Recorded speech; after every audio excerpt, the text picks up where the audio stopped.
અને આજે to the point સવાલોના સીધા જવાબ આપવા માટે આપણી સાથે છે સૌરાષ્ટ્રના દિગ્ગજ નેતા, અમરેલીના એક સમયના સાંસદ અને અત્યારે લાઠીના ધારાસભ્ય વિરજીભાઈ કેશવભાઈ ઠુમર. વિરજીભાઈ, સ્વાગત છે આપનું સંદેશમાં. અને મારી સાથે જોડાયા છે મારા સહયોગી નિધિ પટેલ અને દિવ્યા ગઢિયા. અને વિરજીભાઈ, સૌથી પહેલો સવાલ કે 2019ની શરૂઆત, 2019નું નામ આવે એટલે આપણને ચૂંટણી યાદ આવી જાય, પણ એ ચૂંટણીમાં સફળ થવા માટે કોંગ્રેસનું એક થવું જરૂરી છે. તમે જે ગ્રુપમાં ગણાવ છો એ પરેશ ધાનાણીના ગ્રુપ પર તો જસદણની ચૂંટણી હારવાનો અત્યારે ટોપલો ઢોળાઈ ગયો છે. જસદણની ચૂંટણી હારવા માટે અને ગ્રુપને મને લાગે છે ઘણું બધું અંતર છે. એ ચૂંટણી હારવા માટેનું કોંગ્રેસનું એકમાત્ર કારણ કોળી પટેલ જે મતદારો છે એની ઇફેક્ટ અમારે જે લાવવી જોઈએ કદાચ લાવી ન શક્યા.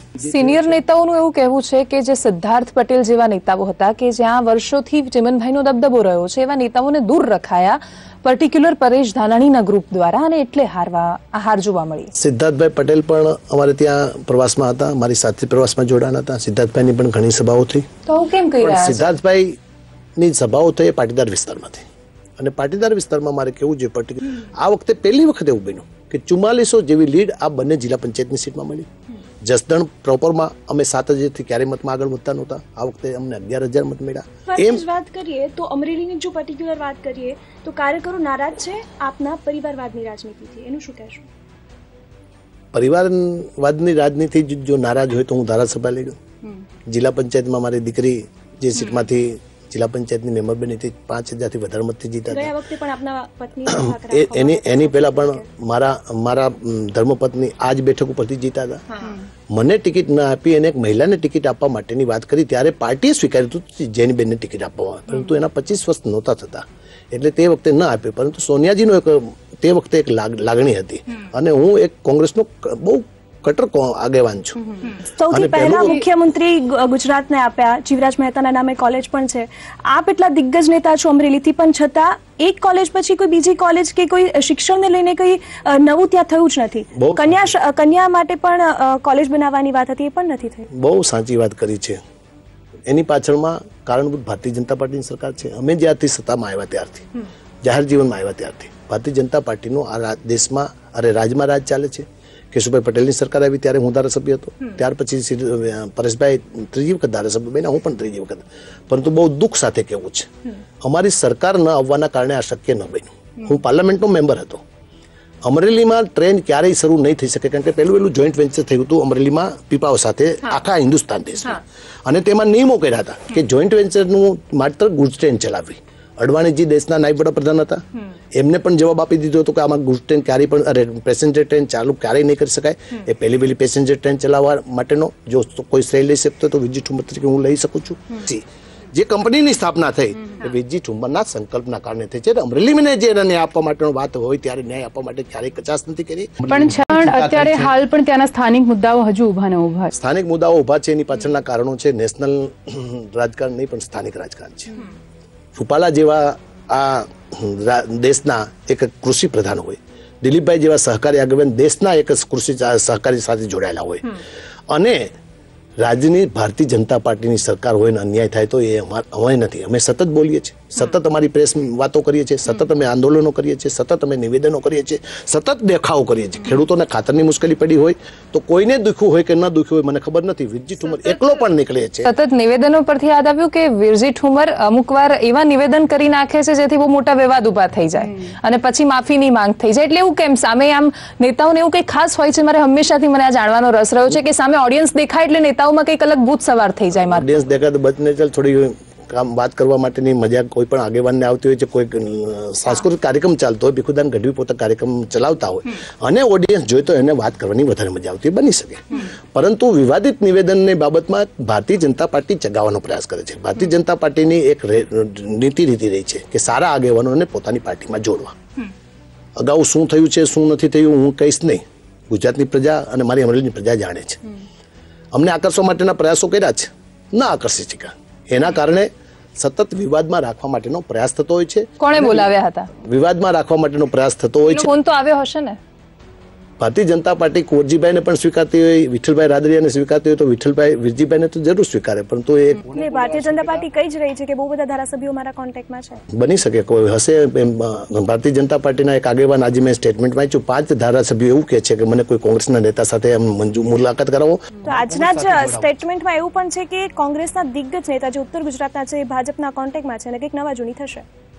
મને લાગે છે હવે ભારતીય જનતા પાર્ટી હાર ભાળી ગઈ છે તો આવા બધા નિવેદનો કરી. મારો સવાલ એ છે કે ભારતીય જનતા પાર્ટી કેવી રીતે હાર ભાળી ગઈ છે? કારણ કે 26 બેઠકો એમની આવી હતી, કોંગ્રેસ કોઈ એવો મુદ્દો નથી ઉપાડી શકી. રાષ્ટ્રીય મુદ્દાઓની વાત કરીએ તો રાહુલ ગાંધીની પિન ચોંટી ગઈ છે રાફેલ પર, કોઈ જ સાબિતી નથી આપી શકતા, વારંવાર બધા જ સાબિતી આપે છે છતાં આગળ નથી વધી શકતા. ખેડૂતોનો પ્રશ્ન હોય તો તમે દેવા માફીની વાત કરી, સામે ભારતીય જનતા પાર્ટી એનાથી પણ સારી યોજનાની વાત કરી શકે છે, 10,000 રૂપિયા સીધા એકાઉન્ટમાં આપવાની. કેવી રીતે કોંગ્રેસ જીતશે?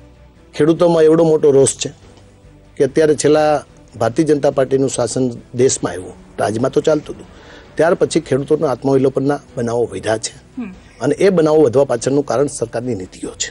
સરકારની નીતિ એટલી બધી ખોટી છે, ખરાબ છે, એના કારણે આજે એની સામે તમારી શું નીતિ? અમે સતત સરકારને આ બાબતની જાણ કરવા માટેનો પ્રયાસ કરી છે, પરંતુ ભારતીય જનતા પાર્ટીમાં અમારું તો વાત જુદી રહી. અડવાણી જેવા નેતાનું પણ આ દેશના વડાપ્રધાન ન સાંભળતા તો અમારે શું એનો રોષ? ખેડૂતોની જ વાત થતી હોય, ખેડૂત માટે આપ લડો છો, અવાજ ઉઠાવો છો, પરંતુ ક્યાંક ને ક્યાંક આપની અટકાયત પણ કિસાન વિકાસ ટ્રસ્ટના નામે થઈ ચૂકી છે. થઈ ચૂકી હશે, એમાં હું ના નથી પાડતો, પરંતુ એમાં જો હું ક્યાંક ખોટો હોય તો અત્યાર સુધી મને છોડે ખરા? અમરેલીમાં ભાજપના સુપડા સાફ કરી નાખ્યા આપણે, પરંતુ અમરેલીના રસ્તા સાફ ના થયા. કામનાથનો ડેમ જળકુંભી વર્ષોથી છે, ફક્ત મેનિફેસ્ટોમાં ખાલી વાત કરવામાં આવે છે કે સાફ કરીશું, એ ત્યાં સુધી જ છે. મેં અગાઉ પણ વાત કરી કે સત્તા સ્થાને સહી કરવાનો અધિકાર અમને ઘણા વખતથી પ્રજા આપતી નથી, માત્ર વિનંતીઓ કરવી પડે છે અને વિનંતીઓ કરીએ છીએ એ ટીવી માધ્યમથી પણ. તમે ઘણા સમાચારો આ રાજ્યમાં કે આ દેશમાં કે અમદાવાદમાં પડતી મુશ્કેલી મારફત તમે સમાચારો પ્રસિદ્ધ કરતા હોય, સરકારને સાંભળવું કે કેમ એ સરકારનો નિર્ણય છે. અમે સતત એના પાછળ અમારી નિષ્ઠામાં ક્યાંય ખામી હોય તો અમે વાત કરી શકીએ, અમારી સતત નિષ્ઠા રહી છે. સરકાર પગારનું કેમ સાંભળી લે છે તો પછી? અને પછી વિરજી ઠુમર બહાર આવીને એવું કે સ્ટેટસ પ્રમાણે પગાર પણ મળવો જોઈએ. હા, સ્ટેટસ પ્રમાણે હું આજે પણ સ્વીકારું છું કે અમે અત્યાર સુધી અંડર સેક્રેટરીની કેડરમાં હતા, અંડર સેક્રેટરીની કેડરમાંથી ડેપ્યુટી સેક્રેટરીની કેડરમાં આવ્યા, ડેપ્યુટી સેક્રેટરીની કેડરમાં આવ્યા ત્યારે અમારું સ્ટેટસ થોડું મોટું થાય છે. કલેક્ટરની કેડર ધારાસભ્યની હોવી જ જોઈએ, હું આજે માનું છું, ત્યારે માનતો હતો. અને પગાર વધારો એ બિલ તો ભારતીય જનતા પાર્ટીની સરકાર લાવી છે, એનો સવાલ તો જવાબ એ જ તો પછી બધા બિલોમાં વિરોધ થાય. સવારે મોંઘવારી માટે તમે રેલી કાઢો અને સાંજે પગાર વધારો. સવારે રેલી કાઢી ત્યારે આપે જોયું હશે આપના ટીવીના ચેનલ મારફત. મને તો અંદર દાખલ થવા દેવા માટે રોકવામાં આવ્યો હતો. હા, મને તો દાખલ થવા બેન છે કે મહિલા બેન છે કે પુરુષ છે, there is no પણ એક ધારાસભ્ય તરીકે તમને એ સાજે નહીં ને? હું શાંતિ જ વાત કરું છું. ત્યાં કોઈ પીએસઆઈ બેઠા હોય તો એને લિંક સાથે નહીં જોડવો જોઈએ. મને ખબર જ નથી, I don't know she is lady PSI. ત્યારે ધક્કા મૂકી થઈ ત્યારે એ બેન લેડી છે, મને ખબર નથી. મને નીતિનભાઈ જ્યારે હું અંદર ગયો ત્યારે એમ કીધું, વિજી શું તમે બેન સાથે ઝઘડી આવ્યો? ત્યારે તો મને ખબર પડી છે, ત્યાં સુધી મને ખબર જ નથી કે મારી સામે કોઈ બેનનો જપાજપી થઈ છે. મને એટલે હું જાણી જોઈને હેરાન કરવામાં આવે છે વિરજી. યસ નેચરલી, કેમ કે તમે ભાજપમાં ના જોડાયા. મને જાણી જોઈને ભાજપમાં જોડાવા ન જોડાવાનો પ્રશ્ન બરોબર, પરંતુ મારું જે હાઈટ પાટીદાર સમાજના એક કોંગ્રેસના આગેવાન તરીકે ઉપસ્થિત થઈ છે, ઊભી થઈ છે, એ મારા કામના કારણે અને લોકોએ મને સ્વીકારવાના કારણે થઈ છે. એના કારણે મને કેમ નબળો પાડવો એ હંમેશા ભારતીય જનતા પાર્ટી. ચલો ઠીક છે, ભાજપ દ્વારા ભાજપને પવિત્ર ગંગાનું વહેણ ગણાવવામાં આવી રહ્યું છે અને ખુલ્લી ઓફર આપવામાં આવી છે કોંગ્રેસના જે પણ નારાજ નેતાઓ છે તેમને કે અહીં આવો, પોતાના પાપ ધુઓ અને પવિત્ર ગંગાની વહેણમાં વિકાસની સાથે ચાલો. આપ પણ કહો છો કે આપને પણ વાત કરી ચૂકી છે, ઓફર આપી ચૂકી છે, તો હવે આ જે નિવેદન છે તેને આપ કઈ રીતે જોઈ રહ્યા છો? મૂલ્યોનું હનન થઈ રહ્યું છે.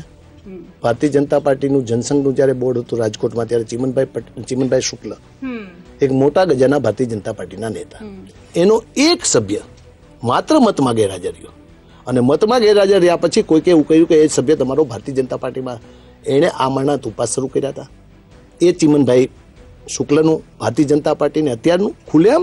અને આ નહેરુની કોંગ્રેસ છે, એક સેક્યુલર નહેરુ અને એક બાજુ મંદિરે મંદિરે વોટ માટે ફરતા રાહુલ ગાંધી. ઘણો ફરક આવી ગયો છે, ના ભાજપ એ રહ્યું છે ના કોંગ્રેસ એ રહી છે. ના, એવું નથી. અત્યાર સુધી લોકોના મનમાં એમ હતું કે કોંગ્રેસ મંદિરોમાં જતી નથી, એટલે અમે મંદિરોમાં ગયા, એટલે પેટનો દુખાવો કોઈને ઉપડ્યો હોય તો ભારતીય જનતા પાર્ટી. પણ કોંગ્રેસ તો સેક્યુલર છે ને. સેક્યુલર છે તો મંદિરમાં ન જઈ શકે. અમે તો મસ્જિદમાં પણ જઈએ છીએ, અમે તો શીખના દ્વારામાં ગુરુદ્વારામાં પણ જઈએ છીએ, અમે તો ક્રિશ્ચિયનના કોઈ પણ જગ્યાએ જતા હોઈએ છીએ. અમને તો કોઈ ધર્મ પ્રત્યે. રાહુલ ગાંધી એક એવો માહોલ ઉભો કરવા માંગે છે કે હું હિન્દુ છું, કોટની ઉપર જનોઈ પહેરીને આવી જાય. કોટની ઉપર જનોઈ કોણ પહેરે? હિન્દુ છે તો એમાં કોઈ ના નહીં પાડી શકે. એટલે પણ એનો દેખાડો કરવાની ક્યાં જરૂર આવી જાય? હિન્દુનો, અને તમે આપે જોયું હશે અત્યાર સુધી સરદાર વલ્લભભાઈ પટેલ માટે અનેક વાતો થઈ છે. જ્યારે જવાહરલાલ નહેરુને કોઈને ટિકિટ આપવા માટેની વાત થઈ ત્યારે એને પહેલા મનીબેન પટેલને ટિકિટ આપી હતી.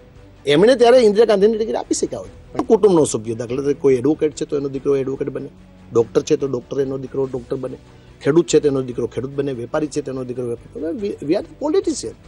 અમારા દીકરા દીકરીઓ રાજકારણમાં આવે તેનો વાંધો શું હોય છે? વાંધો એ નથી, પણ રાજકીય કાર્યકરો નારાજ થાય છે. કાર્યકર્તાઓ એની જે કઈ નાની મોટી બાબતો છે એનીથી જો આપણે પર કરીએ, કોઈને અન્યાય કરીએ તો નારાજ થાય. કોઈને અન્યાય કરવાનો પ્રશ્ન. અચ્છા, આપે અમરેલીમાં કોંગ્રેસને આટલા સમય સુધી જીવતી રાખી છે. શું અપેક્ષા છે કે આ વખતે તમારી ઈચ્છા મુજબ જેનીબેનને ટિકિટ ના, જેનીબેનને ટિકિટ મળે કે ન મળે એ પાર્ટીનો સવાલ છે.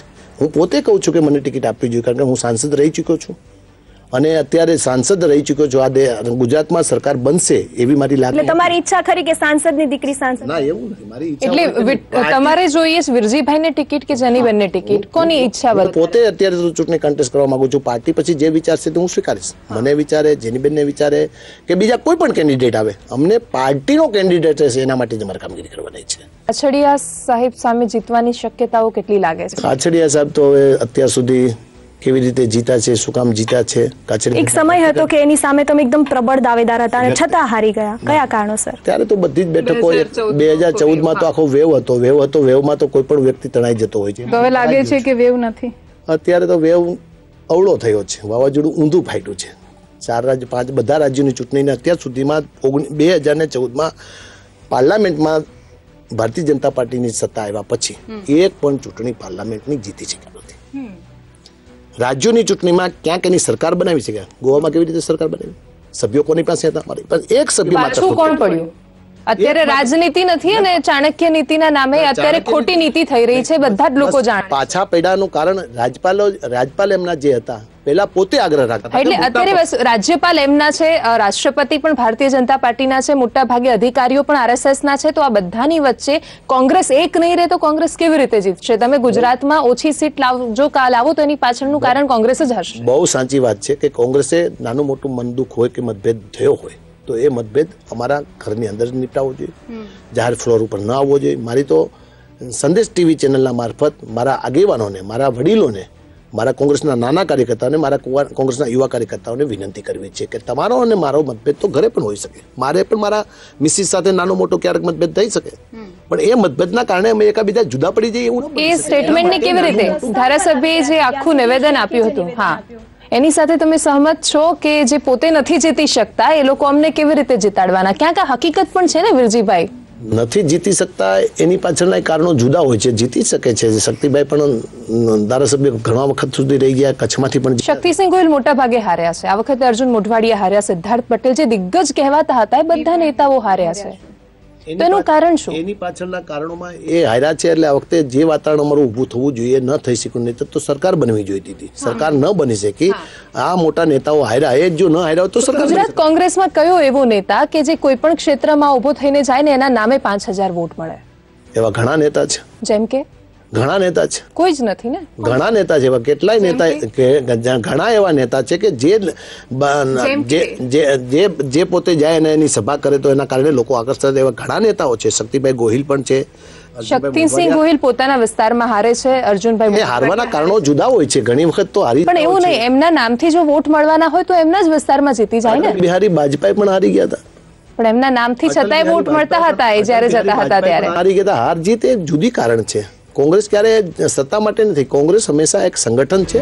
હંમેશા કાર્યકરોમાં એક નવો ઉત્સાહ આવે છે. જેમ કે 3 રાજ્યોમાં ચૂંટણીની જીત થઈ, પરંતુ જ્યારે ચૂંટણી આવી જાય ત્યારે જૂથવાદ આવે સામે અને એના જ કારણે કોંગ્રેસ ફરી એક વખત પાછળ પડે. દર વખતની ચૂંટણીમાં આ સમસ્યા. એ સમસ્યાના કારણે કોંગ્રેસને નુકસાન જરૂર જતું હશે, પરંતુ આ બાબતમાં એનો ભાજપ ફાયદો ઉઠાવી ભાજપ એનો ફાયદો ઉઠાવે. એટલે જ મેં આપના ટીવીના ચેનલના માધ્યમથી મારો ઇન્ટરવ્યુ જ્યારે પણ લોકો સમક્ષ જાય ત્યારે મારા નેતાઓ પણ કદાચ જોવે અથવા મારા કોઈ પણ લિંક મારફત હું કહીશ ત્યારે એમને મારે દેખાડવા માટેનો પ્રયાસ હશે કે નાનો મોટો મતભેદ હોય તો આપણે ઘરની અંદર જ નિપટાવીએ, એ જાહેર ફ્લોર ઉપર ન આવે ને જેના કારણે લોકોમાં આપણી. એવું લાગે છે કે ગુજરાત કોંગ્રેસમાં હવે જે નવું નેતૃત્વ આવ્યું પણ એના સિવાય અત્યાર સુધી જે નેતૃત્વ હતું એને ખાલી સેટિંગ જ કરે રાખ્યું છે. બાકી જો ગુજરાત કોંગ્રેસ ધારતી તો જીતી શકતી હતી. આટલા વર્ષોનું શાસન એન્ટી ઇન્કમ્બન્સી હોઈ જ શકે. કોંગ્રેસના નેતાઓમાં એ મનોબળ નથી જીતવા. સેટિંગ કર્યું એવું તો હું નહીં કહું, પરંતુ કોઈ કારણોસર અમારી ભૂલ પણ રહી શકીએ છે. કોઈ ટિકિટ આપવી જોઈએ ન આપી શકાય એના કારણે આવું બન્યું હોય, એના કારણે અમે જીત સુધી ન પહોંચી શક્યા હોય એ વાત સાચી છે. પરંતુ હવે રાહુલજી જ્યારે આવ્યા છે ત્યારે એમને આખી સિસ્ટમ બદલાવી છે. જૂથવાદથી ઉપર ઉઠીને આપણે વિપક્ષની જો વાત કરીએ તો વિપક્ષ તરીકે ભાજપને ખૂબ જ મજબૂત ગણવામાં આવતી હતી અને અત્યારે હાલ એવું ક્યાંક લાગી રહ્યું છે કે કોંગ્રેસ વિપક્ષ તરીકે મુદ્દાઓ નથી ઉઠાવી શકતી, નિષ્ફળ ગઈ છે. ખેડૂતોના અનેક મુદ્દા ઉઠાવ્યા, ગુજરાતને થતા અન્યાય માટે અનેક મુદ્દા ગુજરાતમાં આપણે ઉઠાવ્યા છે.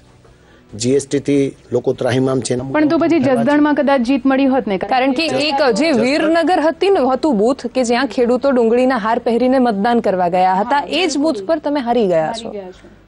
લોકોનો રોષ તો હતો, એ સ્વીકારી લીધું. એ બૂથ ઉપર અમે હારી ગયા છીએ. એનું કારણ કોઈ હું માનતો નથી. સિનિયરોની કોઈ અવગણના જ નથી થઈ. પછી એટલે એક વિપક્ષ તરીકે તમને ક્યાં લાગે છે કે કોંગ્રેસ નિષ્ફળ ગઈ રહી છે? ક્યાં ચૂક થઈ જાય છે? મને લાગે છે કોઈ ચૂક થતી નથી, પરંતુ નાની મોટી અમારી જે કઈ ભૂલો છે, ભૂલો સુધારવાના ઘણા પ્રયાસો. કેવી ભૂલો?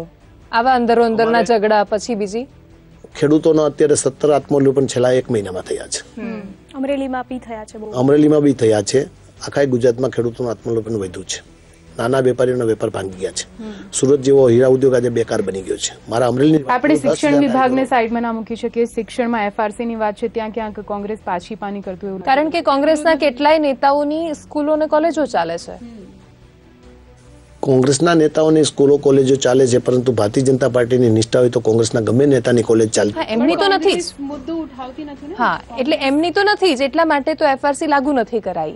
વિપક્ષનું કામ શું છે કે એ મુદ્દાને એટલા જોરથી ઉપાડવો કે એને કરવું પડે સામે. નથી કરી એફઆરસી લાગુ પાડવા માટેનો કદાચ આ વખતની જ્યારે એસેમ્બલી આવે ત્યારે અમારી આ પાર્ટીઓ સાથે ચર્ચા ચાલી રહી છે.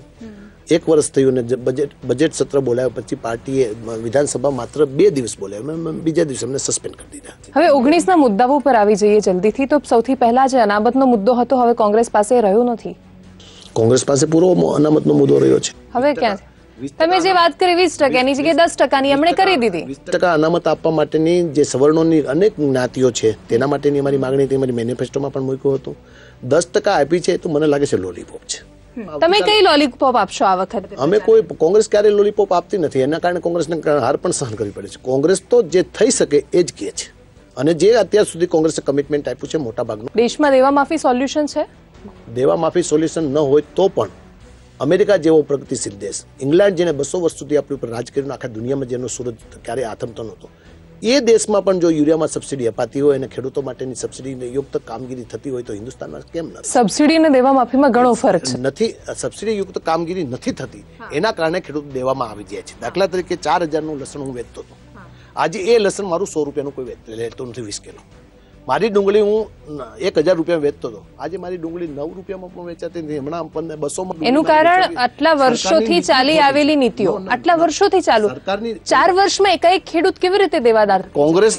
કોંગ્રેસની નીતિઓ એ હતી જ્યારે ડુંગળી પાકે અને એનું વેચાણ નહોતું થતું ત્યારે કોંગ્રેસ હંમેશા આઉટ કન્ટ્રીમાં મોકલી શકતી હતી, નિકાસ થતી હતી. ભારતીય જનતા પાર્ટીએ ગેટ કરાર કરવા માટેના મારા કારણો શું હતા? 19માં સૌથી મોટો મુદ્દો શું રહેશે કોંગ્રેસનો ગુજરાત? કોંગ્રેસનો સૌથી મોટો મુદ્દો ભારતીય જનતા પાર્ટી આપેલા જે વચનો છે એ વચનોમાં સંપૂર્ણ નિષ્ફળ ગયેલી ભારતીય જનતા પાર્ટી. એ લોકોને મેં મતલબ ભાજપ ફેલ એટલે એમને વોટ આપો. હું કહું છું ભાજપ એ જે નિષ્ફળ ગઈ છે અને ખોટા વચનો આપ્યા હતા, અમે કોઈ ખોટા વચનો નહીં આપી, પરંતુ ગુજરાત સરદાર પટેલના ગરિમાનું ગુજરાત બને, ગાંધીજીના મૂલ્યો ઉપરનું ગુજરાત બને અને આ દેશનો કોઈ રાજનો કોઈ પણ વ્યક્તિ નાનો હોય કે મોટો હોય, આપણા બંધારણના ઘડવૈયા બાબા સાહેબ આંબેડકરનું બંધારણ સારી રીતે અમલવારી થાય તે અમારો મહત્વનો મુદ્દો. મુફ્તી મોહમ્મદને સતત ગાળો દેનારી ભારતીય જનતા પાર્ટી મહેબૂબા મુફ્તીના ખોળામાં બેઠી.